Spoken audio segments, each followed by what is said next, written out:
আত্মীয়সকল নাইবাত্মীয়সকল দাদাসকল মোৰ বন্ধুসকল ইতিমধ্যে সভাৰ উদ্দেশ্যটো প্ৰায় বৰ্ণনা কৰা হৈছে আগতে যিখিনি কথা কৈছোঁ যদিও মানে মিটিংখন আৰম্ভ হোৱা নাছিল সেইখিনি সময়খিনি থাকোঁতে কথাখিনি আপোনালোকক কৈছোঁৱেই গতিকে সেইমতে যিহেতু আগত 5জনীয়া সমিতি এখন আছিল মানিকপুৰ উপজিলা দাবী সমিতি এতিয়া সেই সমিতিখন পূৰ্ণাংগ কৰাৰ কাৰণে আজি আমি বহিছোঁ আৰু আগন্তুক দিনত আমি ৰাইজৰ দিহা পৰামৰ্শ লৈ কেনেকৈ আগবাঢ়িব পাৰোঁ তাক লৈ আজি সমিতিখন আজি মিটিংখন কৈ দিলোঁ যাতে আগত আমি ধৰি লওক 15 দিন 20 দিন খুব কম মানুহে মানে বিভিন্ন কাৰ্যসূচী ডিক্লেয়াৰ কৰিব লগা হৈছিল বা লোৱা হৈছিল চব ৰাইজে হয়তো গম পোৱা নাছিল তাত ক'ৰবাত যদি আমাৰ ভুল হৈছে ভুল ভ্ৰান্তি হৈছে নিজৰ মানুহ বুলি ক্ষমা কৰি দিব আৰু পুৰা সম্পূৰ্ণ যিহেতু সমিতিখন হ'ব তেতিয়াহ'লে নিশ্চয় আমাৰ ভুল মাৰ্জনাবোৰ লাহে লাহে আঁতৰি যাব আৰু আপোনালোকে জানে এটা আন্দোলন বা এটা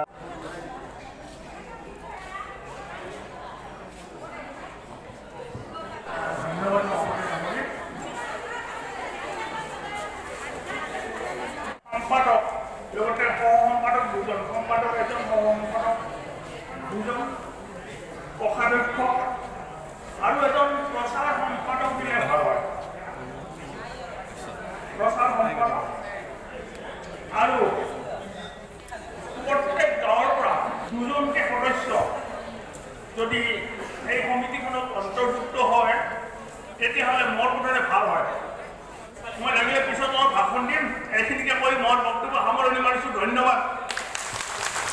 আজিৰ সভাৰ সভাপতি ডাঙৰীয়া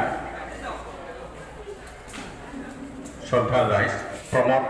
দাস ডাঙৰীয়া যে মহিলাৰ সংখ্যাটো আশাব্যঞ্জক কেৱল সভা সমিতিয়ে নহয় মহিলাৰ যিটো যোগদান আমি প্ৰতি ক্ষেত্ৰতে দেখা পাওঁ পুৰুষতকৈ তাৰ কাৰণে আটাইকে ধন্যবাদ কিন্তু যিসকল আগ্ৰহী পুৰণি কথা জনাৰ কাৰণে তেওঁলোকে কিছুমান কথা জানে মানিকপুৰত যেতিয়া খণ্ড উন্নয়ন কাৰ্যালয় স্থাপন কৰা হৈছিল আমি শুনামতে তেতিয়া মুখ্যমন্ত্ৰী শৰৎ সিংহ ডাঙৰীয়া আছিল এই খণ্ড উন্নয়ন কাৰ্যালয়ৰ কাৰণে 2টা স্থান নিৰ্ধাৰণ কৰা হৈছিল 5খন জিলাত ঠিক তেনেকৈ কামৰূপ জিলাও আছিল আমি এতিয়া কামৰূপ জিলাৰ কথা ক'লে পুৰণি কামৰূপ অবিভক্ত কামৰূপ জিলাৰ কথা ক'ব লাগিব অবিভক্ত শিৱসাগৰ জিলাৰ কথা ক'ব লাগিব এতিয়া আমাৰ MLAৰ সংখ্যাও আছিল আচলতে 108জনহে প্ৰথম অৱস্থাত 108জন হয় কেতিয়াবা আৰু 126 হয় কেতিয়াবা 105 হয় 1972 চনত যেতিয়া শ্বিলঙৰ পৰা গুৱাহাটীত ৰাজধানীখন আনে তেতিয়া সমষ্টিৰ সংখ্যা 108 হৈছিল 72ত 114 তাৰ আগত 100 হৈছিল 105 কিন্তু জুনত যেতিয়া 1978 চনত উত্তৰ ভাৰতৰ সমষ্টি হ'ল তেতিয়া কিন্তু আৰু 126 আগতে আমাৰ শ্বিলং